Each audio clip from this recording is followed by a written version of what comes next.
ECW? You going to do a show about ECW? With Tod Gordon? I'm getting out of here. I don't want to get hurt. Because it's the Outdated Wrestling Hour.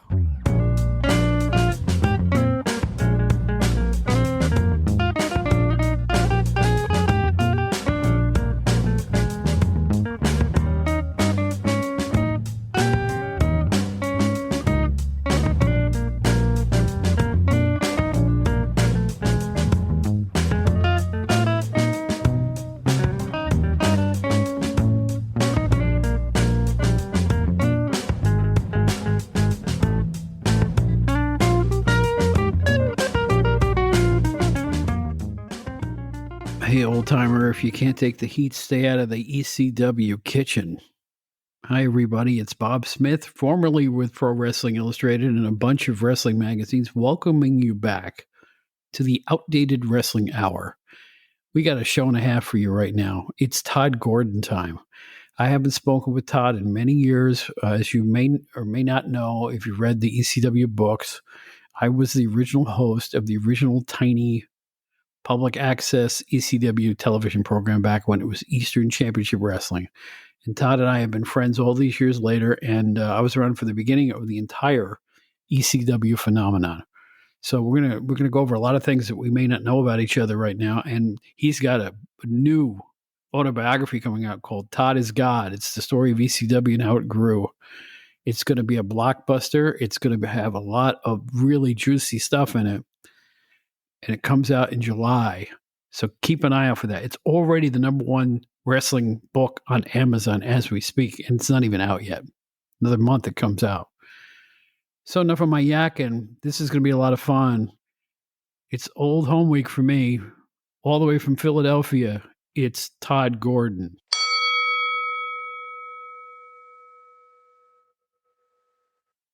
The gentleman I'm speaking with, we were really, really close back in the 1990s, and we haven't seen each other in a long, long time. I think the last time I saw him was at an ECW card back at the Bingo Hall when Paul Heyman had just started. What is that, about 91, Tod? Or 92 we started the Bingo Hall.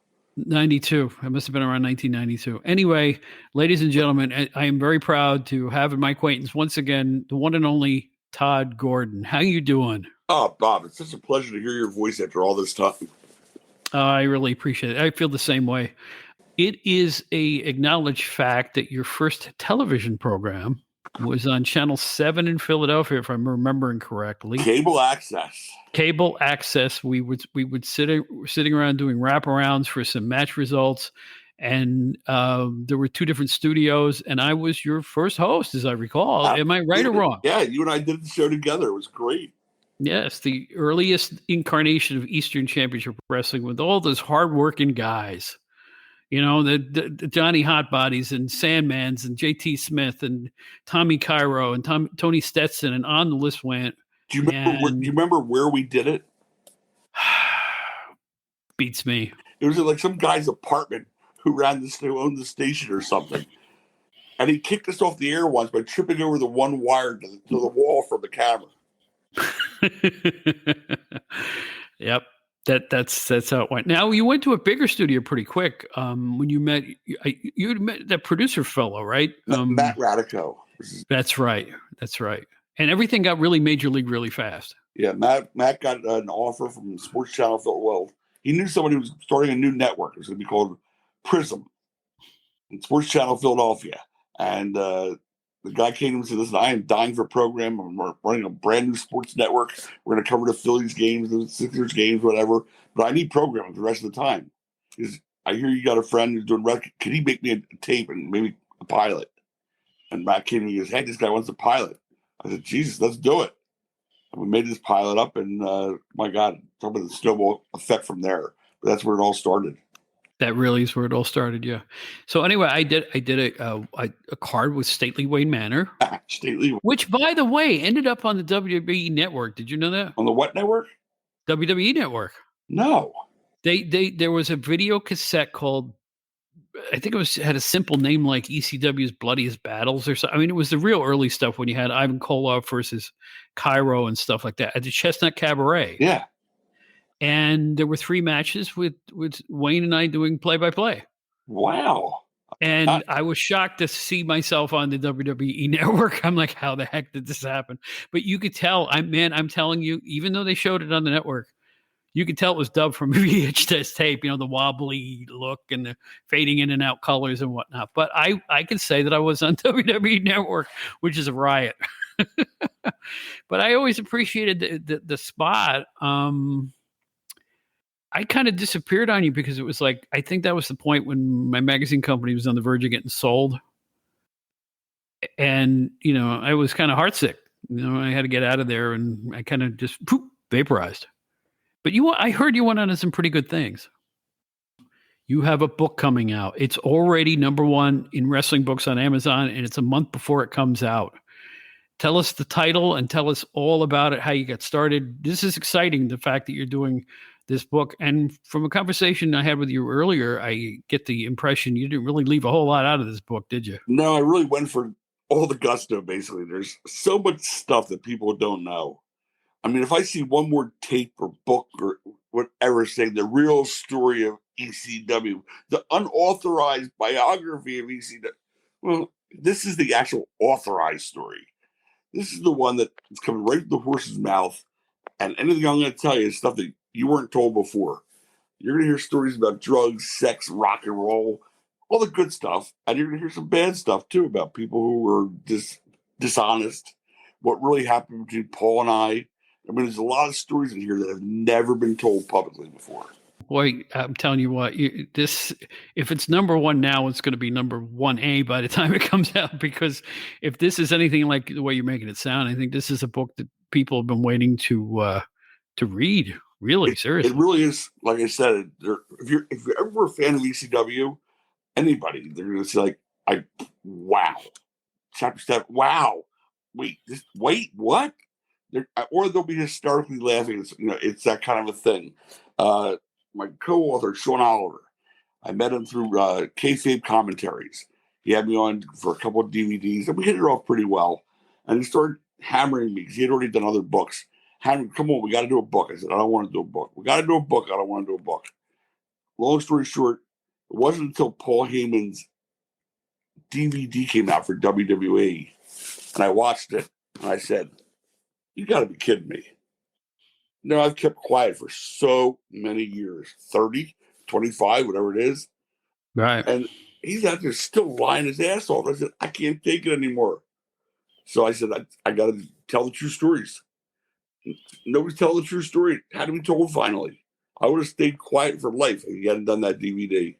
The name of the book is? Tod Is God. I love it. Yeah, I really do. People think, oh, what is that supposed to mean? I said, well, it was a chant the fans used to say in the arena. I said, look, you go on my Facebook page, my birthday, I'll have like 500 or 1,000 Tod Is God comments from fans of the ECW arena in our ECW period. And he insisted calling it that. I said, I don't want to call it that because people who don't know wrestling will say, like, what the hell is that? What is that? And he says, yes, but that's something you got to chant. If you got to chant, it actually worked, and got to go with that as the title. We went back and forth and finally said, whatever, that'll be the title. Right. And that's why I want to have you here. I want everybody to run in and get this book. And I know they're going to. I don't think you're going to have any problem selling this book. and there's going to be a Kindle version. There's going to be an audio version, which actually Sean is in the middle of taping right now as we speak. Mm-hmm. Wow. He can't do my voice. He's trying to learn Sandman's. So basically the idea of this book, it came from the fact that you did the kayfabe commentaries. You guys hit it off, and you really had a story that you wanted to tell, and you came to the right guy. And Sean, he's one of the great interviewers in wrestling. Yes, and oddly enough, it wasn't the story I wanted to tell. But once he got to know me and he heard the stories, he said, "This is a story that you need to tell. This story needs to be told." And I said, "Listen, I've gotten along this far without telling those things." No, you have to tell the stories. They have to know what really happened. No one knows what really happened except you and Paul. And yet there's a thing out there like it was Paul's company. It was Paul Heyman's ECW, and yet that couldn't be further from the truth. Although eventually it became that. Right. It was like he said, you've got to tell the true story. So I did. And then I included all the fun stories too, like being on the road, traveling with Sandman, Scorpio, and Fonzie in our little grouping together, partying stories, the girl stories, Missy Hyatt stories. I mean, crazy stories. When you started, you picked up kind of the vapor trail left by the demise of Tri-State Wrestling. Right. And that was Joe Goodhart's organization, of which you were involved. Yes. Where I met you, I believe. That's where we met. That's exactly right. One conversation started this whole thing. We were just kibitzing backstage before a show, and I think we talked for like 45 minutes. Yeah. And wrestling. It was all, we're talking old school wrestling. We hit it off like crazy. And it was a great moment for me because, meeting a new friend is always a good thing. So, and I remember you were so generous with your time. I remember myself and DC Drake and Larry Winters and a few of the others hanging out in your pool. Wow. Do you remember that? Exactly. Yeah, we were there you said, come on over for lunch, you guys. And we all took a dive in the pool. Oh, that's awesome. Yeah. That was really when you were first starting out. That was probably great at the beginning. 91. 92 exactly we right. started. So yeah, 92. Mm-hmm. Yeah. So, but yeah, you were just one of those guys that you just looked like a hippie. You were cool. You were from New York. So I could bust your balls about the whole New York Philly rivalry. And we had a lot of fun together, you and I. We really did. And now when you started Eastern, did you have any idea that things would end up the way they did? I mean, in terms of listen, Bob, ECW changed the way the game was presented. It really did. You did innovative things that no one had dared do before you guys came along. You were so. Did you think that it would become what it became? You were there for the very, very, very beginning when we were doing just bar shows, and then a cable access show. So of absolutely no thought at all this thing was going to grow of that kind of proportion. I didn't think we'd grow enough to go into a bigger building than the damn bar shows.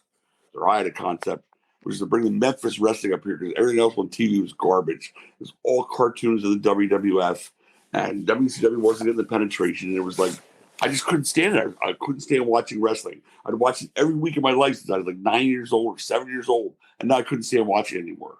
So I decided to put on the kind of show that I'd like to watch. And then that became, just the local guys. And then eventually, the first major show where Stan Hansen, Terry Funk, Abdullah Butcher, and Kevin Sullivan had a main event, the very first super show we did. That's the kind of stuff I wanted to watch. So that's the kind of stuff I booked. And apparently a lot of other fans felt the same way. They liked that kind of stuff too. But did I think it would ever grow that big? Not in a million years.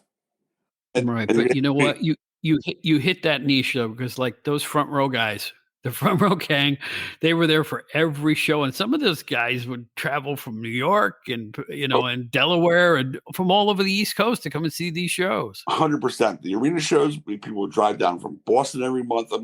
8 hours, whatever it was, just to come to that 1, 2, 3 hour, 4 hour, whatever it was show. But honestly, I think the whole concept is that we were the Howard Stern of wrestling. Like we were R-rated wrestling. He was like R-rated radio until he was kicked off the radio and had to go terrestrial. Or kicked off terrestrial and had to go to satellite, I should say. That's what we were. We were the Howard Stern of wrestling, but we were on TV getting away with it. Right. And those the early tapes show it. If anybody has access to those, I still have the VHS tapes from the early ones we did. Do you really? I do. I have at least 2 of them. They were in white boxes. You gave them to me, and I put them in my closet. I remember the white boxes. Yeah, I looked at them once, and I know exactly where they are. I have them in a closet, and I feel like I want to bust them out. And I was talking to somebody about this. But I have a feeling because of the way things went down with you and Paul sold, I think, the tape library to WWE, even though they probably don't even have this stuff. I think they own it by proxy, They don't own that. You don't think those early ones? No, not at all. In fact, I'm telling you. At one point, after the bankruptcy, Vince buying out Paul's bankruptcy, which is all a lot of our work too, they were working together surreptitiously behind the scenes when I was still there. I sued him for the library for the Eastern Championship Wrestling. So I went to a big law firm. They said, we'll take this pro bono. I said, what? They go, he's no right at all of these tapes. It's a no-brainer. You don't have to pay us anything. Just give us whatever percentage it was. I don't know, 25, 30%. And we'll get the tapes. I said, okay. It's like 4, 5, 6 months later, I get a phone call. Yeah. No problem. Like, what's the problem? Well, we're like already over 6 figures in. So I'm not sure how many lures this guy has, but he is stonewalling us everywhere we turn, there's another battery of 20 lures, all charging fee. We're up to over 100,000 so far. So going forward, we're going to need you to split the bills with us 50-50, the costs. I said, well, I don't know what the return's going to be. Well, what's the most we're going to get out of this thing with these tapes? It's only Eastern. It's not extreme. And I thought, as we went on, I said, it's chasing my own tail. I said, they're going to spend more money to get it than I'll ever make out of it when I own it. So I said, I guess I got to pass. So I dropped the case. But They had a home run, they said, and they're a big firm. Right. But yeah, at what cost exactly? That's why the, lawyers and the law, everything's loophole city. They just start with it. We need these things filled out. We want to see the records from this. They were just busted chops because they knew it was costing us money. And that's smart business, actually. If I was the Vince and somebody else was the Tod, I'd have done the same damn thing. Can I ask you about the early days? Please. Let's do a little lineage. When we were starting out, and I say we because I was part of the scene for a while. You were part of the very beginning. Come on. Yeah. JT and Sandman and Hot Body and Stetson and Cairo and down the list it went. Hunter Q. Robbins, who I thought was absolutely great. I loved his work. And who was the curly-haired manager, the long-haired guy? That was Stevie Wonderful. Stevie Wonderful. I couldn't remember his name. Real name Steve Truitt, who, along with Larry Winters and Bob Ortiz, are the trio who came to my office one day and talked me into getting a license. Right. I was in my office finishing a day of work. Bob Ortiz called me up. Love Bob Ortiz, by the way. Like I said, anytime I have a chance I get, because he's the greatest. Bob was the greatest guy. Nobody better. Anyway, right. They came to my office. They talked after Joel went down. They said, please help us keep this thing alive. It's just the bar shows. These guys love this. We live for this. Bob says, I'll ring announce for free. Truitt says, I do sound. So I'll do the sound system for free. Larry said, and I'll work at half price. Nah, I'm only kidding. God, rest in peace, Larry Winters. We always make fun of him being cheap, but he's another great guy. So the three of them said, we'll work for free. Just do this one thing, bar shows. Okay, what the hell? So I decided I'll do it because I still love wrestling. It's a passion of mine. Go sit down at the Mike Smith Sports Bar, and the guy says, yeah, we're free Tuesday nights. We don't hardly do any business. So if you want to do shows in here, that'd be great. We'll you keep the gate completely. You keep any merchandise you sell, and we'll be happy to get collected the bar bill. I said, sounds like a plan to me. It's just one thing. I said, what's that? He goes, you can't use Sandman on any of your shows. Now, I haven't run a show yet. I'm going, huh? You can't use Sandman on any of your shows. I said, why not? He said, because he had an incident here once with a waitress, and he spit at her, and blah, blah, blah, blah, blah, blah, blah. So I called Sandman up. I said, dude, seriously? He goes, I don't even know what you're talking. I don't even remember that. I said, let me talk to the guy. So I said to the guy, what if Sandman apologizes to the waitress and I take him off the first 2 shows, so he's suspended for 2 months. Then he starts with the 3rd show. And the owner said, okay, that's fair enough. I agree to that. And I call Sandman up and I go, so you're going to apologize, and then you just, I ain't fucking apologizing. I said, all right, well then have a nice life, because then you're out of the company. What do you want me to say? He goes, what's your name? Okay, I'll apologize. And sure enough, by the 3rd show, he was on it. And by the way, 30-something years later, that guy's been my best friend for over 30 years. Because people don't understand, but it really is very understandable. He's one of a kind. Back when I worked for WCW, he was too, and we ran into each other. It was like all home week. It's like, Bob, what are you doing here? I said, well, I work for WCW magazine. Wow, I just got hired here, la-di-da. And it was nice to see him. It was really cool. You want to hear a funny story about that? Sure. He went for his interview. Okay. He was still working for ECW at the time. And he calls me up. Gordon, I'm in the limo. I just left. I go, well, what do they offer you? He goes, like $300,000 a year. I go, nice. Did you sign the contract? He goes, no, I just want to go home. I want to see if Paulie says he's got a match for me with Anita, exploding cage match. I went, douchebag, turn that fucking car around and go back and sign that contract. Which he did. And to this day, still thanks me for. But yeah, we've been best friends for 30 years. Wow. We're still hanging out today, which is crazy. We're the same birthday.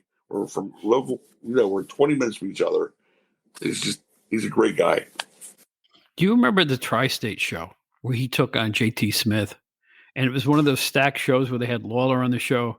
But when everybody walked away from that card, everybody said the best match was JT Smith and the Sandman. Yeah, they tore it up. They did. They just ripped the roof off that building that day. I'll never forget that. That's a great memory of mine. And JT Smith inadvertently turned me into a booker. The first show I did, Larry Winters was booking the show. The main event was JT Smith and I'm going to say DC Drake against Stetson and Winters, I believe. Or maybe it was JT and Winters. Whatever it was, those were the four guys in the ring. And they said, we want to paint, JT white at the end of the match. I said, I don't like that. I hate that. I'm telling you, it's great. I go, listen, I'm still new. I'm brand new to this, but only if you paint somebody else black, then it's still not great, but at least it makes it less offensive to me. And they're doing it to each other's teams kind of thing. So sure enough, they get up there and they come back. They forgot the paint, to turn the other guy. They're only going to paint JT and never paint anybody else. And I was livid. They said, boss, it was a mistake. I said, bullshit. I said, listen, I've not been in this business long, but I'm in business long. I'm not a moron. I said, you can't work me like that. You're done booking. No, it won't happen. I said, no, you're done. Starting next month, I'm taking the book. And I did and ran with it from there. Wow, what a story. Holy smokes. You got a million of them, Jack. A million. Yeah. So I go away at this point. I'm away from ECW, away from the whole scene, and I come back, I don't know, a year later, a year and a half, and my memory of the years is terrible, but Eddie Gilbert had the book then. Yes. What was it like working with Eddie? Eddie was awesome. I thought he was too, yeah. I loved Eddie. We go out during the week with Matt Radico taking his camera. We would film vignettes to put in the weekly show. And he would walk around in a bright red crown, and we'd walk into big dance clubs in Philadelphia where they're wall-to-wall people. And he would just walk right through like he owned the place. And with the camera following him, people said, oh, this must be something's going on. What is this? Who is this? And he just took over anywhere he went. He wanted to be the king of Philadelphia. Was really what he wanted to be. It was Jerry Lawler, king of Memphis, and imitated a lot of what Lawler did. But it was fresh here, so it didn't matter to me. But he wanted to be the king of Philadelphia. There's a cheesesteak place on South Street here, which is a big hangout place called Jim's King of Steaks. And we went there one night, and the guy had a thick accent. Whoever was waiting on us, and Eddie started arguing with him. He goes, "How can you be the king? I'm the king." And meanwhile, you get the crown and the cape on. We're filming the whole thing. The guy goes, "King of Steaks." And Eddie Gilbert goes, "King of Philadelphia." And he went back. He just was a hilarious guy to hang around with. Oh man, you know what? To me anyway, he was like a Southern gentleman. Eddie was. When he was always the most polite superstar I ever met. I mean, at least in my dealings with him, I thought he was just a great guy. And when he met his early demise, it was one of the saddest days. The sad thing is, as I said, we became very friendly, obviously, and he really wanted to go into politics. He wanted to absorb everything he could about the political process, and he wanted to get back to Tennessee and eventually, be in politics. And I think he would have been a great politician. And again, unfortunately, his demons overtook him, and that's what happened. Right. That's just such a shame. Imagine he could still be with us today. That's just terrible. It's one of the saddest things ever. So time passes on, and I see you again. In fact, you invited me back when Paul got hired, and you stuck me in a hotel room with Joey Styles.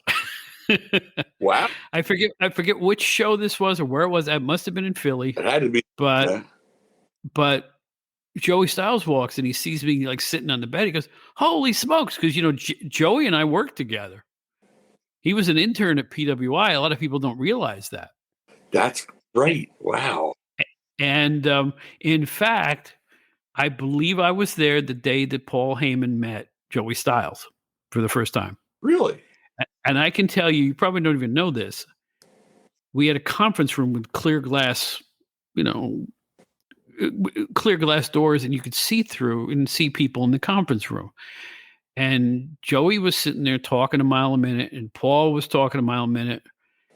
And I smelt the bread in the oven. Now I don't know how long it was before Joey got hired to do announcing, but all I know is this: those two guys hit it off like famously from the minute they met. So I think I was there at the formation of Joey's career. That's nuts. Isn't that something? Now let me tell you how I met Joey Styles. Okay. I walked into the Philadelphia ECW arena, coming up the ramp, walking into the locker room, and there's this nerdy-looking guy sitting there, kid, I should say, in his boxer shorts and undershirt. And I said, "Who the fuck is that?" I walked over and I said, "Excuse me, not for nothing, but why are you like half naked in my locker room? Who are you?" And he went, "Oh my God." And he started thinking, "I'm here for a tryout for an announcer. Paul told me to come down. Sorry, Mr. Gordon." Blah, blah, blah. I said, "Damn, like, nice to meet you too. Like, put some pants on, boy." It's like, it was crazy. That's how I met Joey Styles. Oh man! So how did he end up? How did he end up doing it? How did He he did his tryout. He did like a couple matches that first night he came down, and it was a no-brainer. We had Jake Sully, God bless his heart, doing the play-by-play at the time. We sounded a lot like this. "Oh, big right hand from Hawk. Oh, big body slam. Oh, big body this. Oh, big right." One of my favorite lines when he was doing play-by-play and Paul was doing color, because Paul was like really not much of a role there then. He said, "What do you call that, Paulie?" He goes, "I call that a punch to the face. What do you call it, Jay?" It was just one of those things that you knew he wasn't going to last. But it was fun while he was there. And then Joey became the lead announcer and just ran with it. Didn't even need a color commentator. No, he did. He did. And you know what? He had his own original style. I don't even know how he came up with this stuff. Oh my God, all of his famous catchphrases. The guy he couldn't have done a better job. I'm telling you that much. The guys in the locker room loved Joey. They loved just like the WWF guys loved Jim Ross the way he would call their matches. The guys at ECW loved Joey Styles and the way he did things. I got a question for you. Sure. I don't remember the date of the card. I come out to see you guys, and they put me in the booth. Joey says, "Come and do color commentary for a match or two." And Public Enemy is in the ring. And at the end of the match, they came up into the booth and beat the crap out of Joey Styles. What happened? No clue, but everybody loved Joey. So that was it's just easy thing to do, fun thing to do. But Joey didn't know this was going to happen. Well, that's what makes it funny. Oh, man. Teddy and Johnny, the Public Enemy, the people who don't know, who are new to all this, they were two of the greatest guys in the world. I love those guys to this day with all my heart. Sadly, they both passed way too early. Right. But yeah, they were hilarious. I mean, they go out there to watch their promos. Their promos and vignettes were some of the best stuff we ever did. Mm-hmm. They were so funny, and they could turn on a dime and turn it real serious. From humor to seriousness. Ted Petty, Rocco Rock, he was a master at it. He was so good. They were such great guys. They're definitely part of my crew. Well, I'll tell you what. How many stars did you guys make? Seriously. I mean, it's countless. Yeah, a lot. And you brought in people from other territories and other places. Brought in a Sabu, brought in a Rob Van Dam, brought in this, brought in that. I mean, there were so many people Rey Mysterio that really got the biggest Rey Mysterio. Had never been seen in this country before. Right. All the Conan, all that whole grouping there. Eddie Guerrero, Dean Malenko. I mean, people here in the Northeast, they'd never seen those guys before. You see, that's what made ECW different. You understood what your fans wanted Because and catered to it instead of feeding them something else. Bob, it's because I was one of them. Right. I could have just easily been sitting there at bleachers screaming at all the bleacher bums as I could have been doing the show. I put on the shows that I wanted to see, and the people that came, that's what they wanted to see. Mm-hmm. Well, I was talking on another podcast, and I forget who I was talking with, but we're talking about ECW, and ECW knew where other wrestling leagues didn't, that Shane Douglas was a world champion. You know what I'm saying? In other words, you put the belt on him, and he looked like a champion. He acted like a champion. He sounded like a champion. He was a champion. Eddie Gilbert brought Shane Douglas in before Paul was around, basically. He was there, but not part of the hierarchy. And I said, Shane Douglas, the dynamic dudes? Seriously? I said, I was last year, before I started this, I was at the Civic Center. I saw the true Philly crowd. For the first time ever, it was the Freebirds against the dynamic dudes, Johnny Ace and Shane Douglas. And for whatever reason, because it was like revolutionary back then, the crowd booed every offensive move the dudes made. They booed the hell out of them. They cheered everything the Freebirds did, which was at this point Jimmy Jam, Garvin, and Michael Hayes. They were in the ring, and you could see they were like, "What the hell is going on here?" They didn't know what to do because no one had ever cheered heels before, and that was really revolutionary at the time. And I was there; it was crazy. And this is a heel town. Let me put it to you that way. So Eddie Gilbert said, Shane Douglas could be a great heel. I go, what, the baby face from the dynamic dudes? Please, they're horrible. He said, trust me. He brought Shane in. First night he made him a heel. We always saw him as somebody after that could be a champion, but Eddie left soon after that. And, Paul and I decided to make him champion, obviously, going forward. How was it working with Paul all that time? I mean, were you guys ever at loggerheads? Did you get along? Was everything fine? First 2 years was nirvana. We had the same sense of humor. We had the same thought processes and so much. We had a lot of similar background growing up. We were like best friends. I mean, oh my God, we talked 7 days a week, way too many hours a day. And then we'd be driving either to work, wherever we were both. He'd be in New York, I'd be in Philly. We'd both be driving. We'd both be smoking the dope in our cars. And we'd start. And the more it made us laugh, as we kept adding on, we knew it was good. It's, whether it was the Dudleys. Hey, I have an idea. Let's do it 3 Dudleys. Let's make one. And then we started let's do this. And then we started doing 35 Dudleys, which we, condensed to 5 or whatever it was. But anything that was funny, we loved it. People think, oh, ECW, the violence, the blood, the guts. Hey, there was also great wrestling. That's right. And there was also tremendous amounts of humor, which is our sense of humor. Wherever we could interject our humor, we did. I mean, you guys did all that innovative stuff. You had you had bloody matches. You had great scientific matches. You had it all. You had aerial guys that nobody had seen before. You had everything going on. But there's a point where you decide to sell. Why? That whole story, which has been told incorrectly for many, many years, I got to be honest with you, Bob, that's one of the hooks in the book, because that's the true story comes out in the book for the first time ever. Mm-hmm. What happened between Paul and I has never been told ever publicly, because I've always kept my mouth shut. I felt no need to put myself over, put him down, whatever the case may be. But again, things change here. 30 years later, I'd have let it lay forever. But the book will tell you every single thing you want to know about that. And guess what? Terry Funk did my forward. How cool is that? Very cool. I mean, Terry Funk doesn't do forwards for anybody. And Terry Funk wrote the forward to my book, which tells you all you need to know about Terry Funk.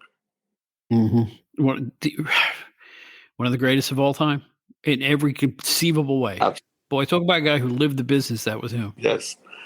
So this book is going to be a blockbuster, guys. And everyone listening out there, just from what Tod is telling me now and the little bit he's revealing about it, if this is the book, I think a lot of people have been waiting to read, Tod, and I mean that, because people who liked ECW loved ECW. They were really into it.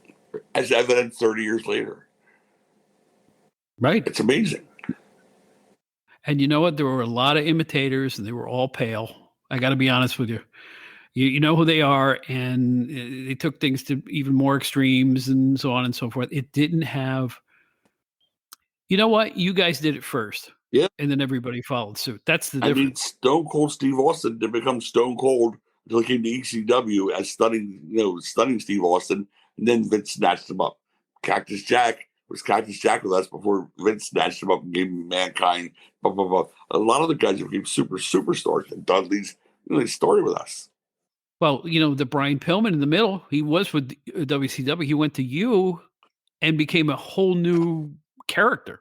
Yeah, he kind of started that character at WCW, and he kind of worked them into firing him.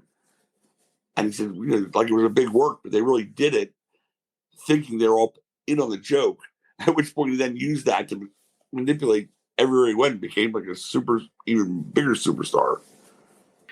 Well, the book is called Tod Is God. Is that right? That's correct. And it comes out July 23rd, if I recall. 25th. It is available for pre-order wherever you buy books. And this one's going to be a blockbuster. I don't see anywhere. I'll tell you what, you picked the right co-author. I'll tell you that. Yeah, it's strong. I mean, he is the best person I've ever seen at getting information out of people without prying. He has that touch. He's got a real feel for interviewing people. The way we did this book, Bob, is we literally spent 6 or 7 months. I don't know how many hours. He would just videotape or Zoom, whatever it was. And he would just talk to me. He'd say, as I'm doing with you, tell me stories. What do you mean? Tell me something about you and Sandman. And next thing you know, I'd reel off like 10, 12 stories, and he'd record them. Then it was his job to try to put them all in chronological order, which in itself was not an easy thing to do. You're looking back at all this stuff. Here's a simple question. Was it all worth it? Yeah, I got to say it was. I mean, I wish that I hadn't moved as fast as I did, grown as quickly as I did, because I didn't really have a game plan. And it was not to be on national TV or Sunshine Network and MSG Network all in the first year, which was charging a fortune. And that's also part of the problem was Paul had promised that New York MSG, if we took the deal, he had every commercial covered because he was Mr. New York and all the clubs. They all wanted to buy into the show. All right, so I signed a contract. He never got one advertiser, but he said he had it all covered. That's $3,000 a week going out the window. Boom, boom, boom, boom, boom. Same thing with the Sunshine Network. Boom, boom, boom, boom, boom. All of a sudden, it's like $6,000 a week. And I'm going, whoa, whoa, whoa, whoa. We're not bringing that kind of money in. That's not part of my business plan here. And we're already there. And it was just it's hard to go backwards. Because now you got guys under, saying, lure to you because you're giving them that much work. And to take that away, it's like a huge step back. So he was trying to catch up to the money. And again, that's all spelled out pretty well, but that was tough. Yeah, it must have been. I mean, any wrestling league, especially the way you guys started out, is going to have their bumps in the road. But I'm so far removed from those days in terms of I can't even guess if it was profitable in the long run or not profitable. That's for you guys to figure out. Too fast. I mean, you get on pay-per-view, Bob. They want like $200,000 up front. Okay, then you get paid after the pay-per-view's over 90 days later. Meanwhile, you get another pay-per-view coming up in 60 or 80, whatever. So you got to put another. You can't catch up. It's like all you're doing is outlaying, and then later on you're getting money back. It was very frustrating, very hard, and it was too fast for us. We weren't there yet. We had to build at an incremental level, and we couldn't, and that's why Paul went bankrupt. I get it. Not to mention you had to pay the talent and everything else. Of course, and TV rights and this and everything, the lighting, the video, the sound. I mean, there's a million guys getting paid. Right. One show, I'm writing 50 checks. Yeah, everybody. Yeah, everybody you come in contact with. Especially that Bob Smith. Oh, it cost me a fortune. I never made a dime. You know what? I was so flat. Why, here's a question I've never asked you. Why did you ask me to come on your TV show? Because that first night, I said, he gets it. Like everything we were talking about, he said, "Oh, you know what I loved?" And I go, "I used to, I love that." Like we were sharing the same likes and dislikes of everything we've seen in the business for, at least on TV for years, and our thought processes and our likes and dislikes were so similar that you had to be part of it. Like you needed to be part of it. Yeah. I mean, at least and here's the funny thing. When I stopped doing it for you, it had nothing to do with money or the travel or any of the other stuff. I was fine with all that. I just got the feeling it wasn't any good. Here's the deal. That 30 years later passes, and I hear myself on the WWE network calling a couple of matches. I think 3 matches in total. And I went, that wasn't that bad. It really wasn't. And, Wayne was funny. He was an outlandish, heelish character, and we were arguing with each other, and it worked. And I'm like, boy, oh boy, was I wrong. But you know what? I still don't think I have the right resonance in my voice to be a lead announcer. I just don't have it. It's not resonance; it's content. You had good content, man. You said good stuff. But listen, you did okay. You wanted to become part of a 3-man jazz trio with Woody Allen, didn't you, in New York? Me? Yeah. No, that wasn't me. Oh, I heard it was. No, I wasn't. Bob, I'm messing with you. Come on. Yeah, jeez. Yeah, you make my head. Although I did pretty well, man. I don't even know if you know this. I ended up making 4 albums in total. I did not know that. I performed 10 times with the great B.B. King. I was on the National House of Blues Radio Hour twice with Dan Aykroyd. Yeah. Toured the entire country. A couple of spots in Canada, and I did it for the better part of 15 years on and off. And like you, I don't regret a second of it. I had a blast. Wow, that's so impressive. Yeah, I had an absolute blast. I don't talk about it as much on the the wrestling podcast because it has nothing to do with it. So impressive. But that was tugging me by the sleeve too when I left the scene with you guys. But I do have one question for you. Yeah. What was Woody really like? Short. Hey, listen, I got to play with a lot of, I played with a lot of famous people, or at least in the blues, the blues is a genre that's like people who like it, love it, but it might as well be polkas in terms of public recognition, it's like a big blues star and nobody pays much attention. Come on, man. No, you have to, people listen to blues. They don't know it when they hear it. That's the thing. They use it in the background for commercials and stuff all the time. I know. So it's like, but I had a blast. I loved every aspect of it. I loved wrapping cables at the end of the night, after a show. We played the Chicago Blues Festival twice, which is the biggest blues festival in the United States. So I can't complain. That's amazing, dude. Seriously. Can't complain. I had a wonderful, wonderful time. And met some great people. I'm so glad we hooked back up after all these years.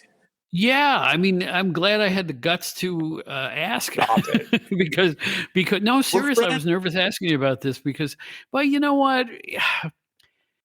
This is the wrestling business, and a lot of people attach a dollar sign to everything they do. For instance, I've contacted a couple of legendary. The name of the show is the Outdated Wrestling Hour because it's essentially a nostalgia show, right? And we're talking to old timers and people who are around in the 60s, 70s, 80s, 90s. Ask a couple of these old wrestlers if they come on the show, and they go, "Yeah, for $500." And I'm like, "Wait a minute! I want to come on and hype what you're doing, and you want to charge me for the privilege of you hyping your stuff?" I don't know what to say sometimes, But with you and me, it was never about money. It was about our mutual love of professional wrestling. And we got along. I mean, pretty much we got along great. Not a bad moment, man. Not a bad moment. I worked with, for the most part, I became friends with, and still am with so many of these people. It's crazy. Yes, that's the best part of all this stuff. Life is short. Enjoy what you got. And you built, like I said, you changed the way the game is played. There's no question about that. You opened up doors for different varieties of wrestling, all on the same show. Yes, you were probably the most violent federation of its type since the Sheik retired, you know. You were a trendsetter, and you will always be a wrestling legend, my friend. God bless you, Bob. I appreciate it. You know, there's no question about anything I just said. You know, I know the fans feel the same way. No question about it. This was nice. I'm telling you, I like to love to. We'll have to do it again sometime. You want to come back? Come back anytime you feel like it. I appreciate it. Yes, that would be wonderful. Ladies and gentlemen, this is the great buddy of mine, Mr. Tod Gordon. Thanks again, Tod. Thank you, Bob.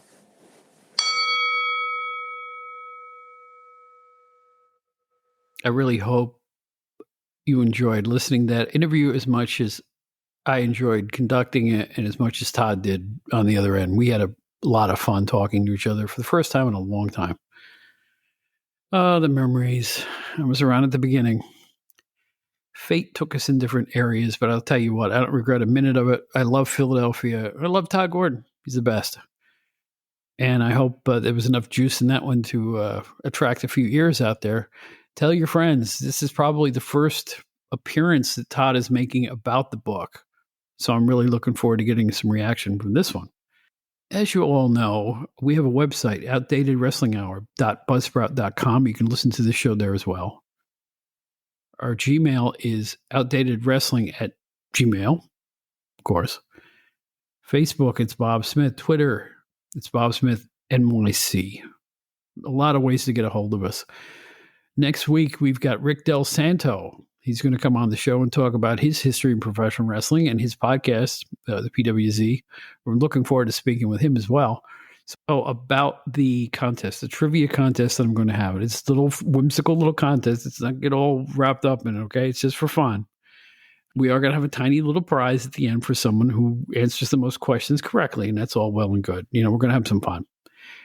I've got a lot of people who want to be part of the 3 that are going to take part. One has been decided because it's going to be a surprise and a famous person is going to take part, and he's not in the wrestling business.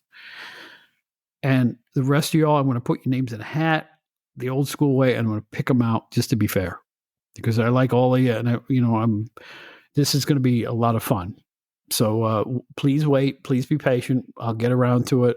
I'll announce who's going to be on the show, and then we have to set a date, and we got to get everybody coordinated in terms of time. It may not be as easy as it seems, and it may not even happen for a few weeks coming, but we are going to do it. The Outdated Wrestling Hour, Outdated Trivia Contest. So in any event, I hope you enjoyed all this. Thinking back to early ECW, I think I'll quote the Sandman from seeing him walk down the hallway once backstage at an ECW event. And basically, he just said, "Stop blocking the aisle."